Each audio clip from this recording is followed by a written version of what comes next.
Hi, small group. This week you're studying diversity in groups, and I wanted to make a short video to kind of introduce this concept instead of one that's on the smaller concepts because I think this particular chapter has a lot of detail and nuance that could be easy to be missed. And I think that we need to talk about diversity in groups as it applies to your group. So that's kind of the intention of this short video. So to define what diversity in groups mean, it's this really big concept, and it sounds super vague, right? Like they say something to the effect of every difference in group members, from personality to opinions to morals and beliefs, and you're like, okay, that's a lot. So it's a lot of different stuff, and that's why I have this stack of note cards here. Okay, so diversity in group could be, of course, your personalities, right? You already know you all have different personalities. There's not any two of you in that class are the same, and you might be more introverted, you might be more extroverted, you might be more like me. I'm more ambiverted, which is like kind of in the middle. Lots of different personality characteristics. If you ever took Myers-Briggs, you know that there's lots of different personality types, and there's lots of different stuff we could talk about, but that's what they're saying with personality. So it's a pretty big one, right? The next big one is definitely culture. In fact, I think culture is probably the biggest, and there's a whole separate page on culture. I didn't intend for that to happen. There's a whole separate page on culture. These videos are going to be so much fun. There's a whole separate page about culture because culture is the number one, like the dominant context that tells you what's appropriate communication. And you know that there's a lot of people from different cultural backgrounds in your class. So in every class I teach, right? It's not like it's just this class.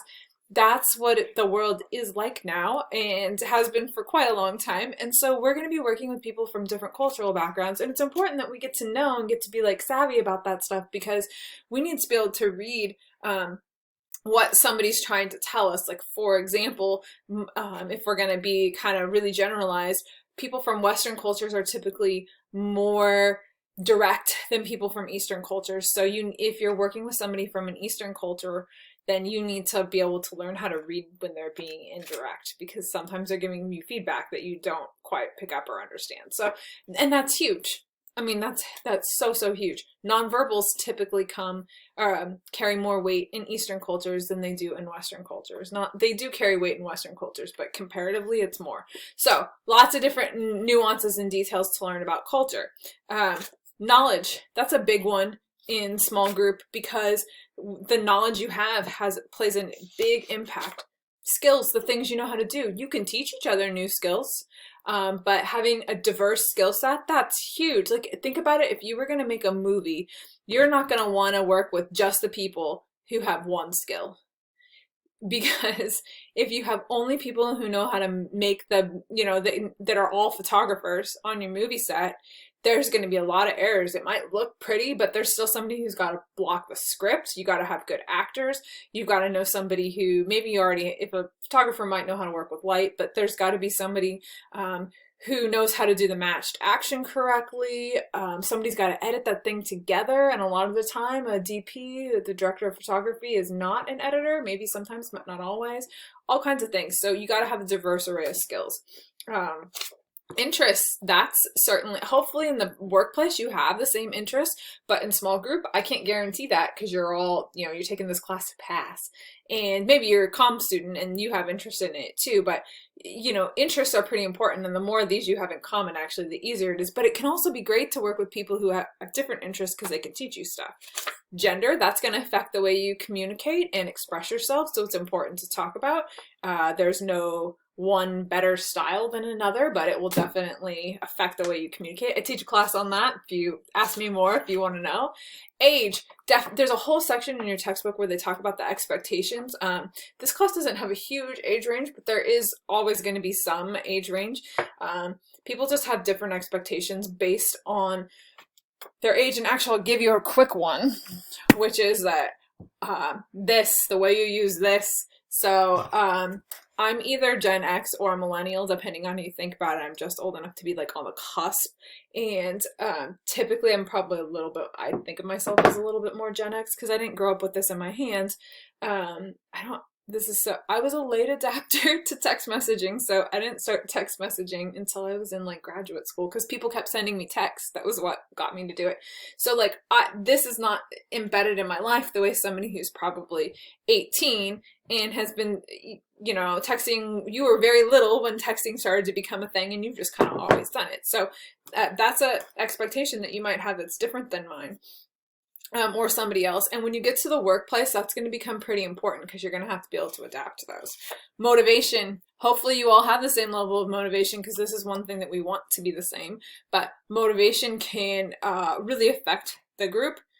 Values could be one. And I could keep going on, right? Each one of, there's so many different things that your ways that your group could be diverse. It could be this thick. And if we were in class, we'd do a little brainstorming session and we'd write it all on the wall, and there'd be a whiteboard, and you'd fill it up, and then it'd be like, and there's more.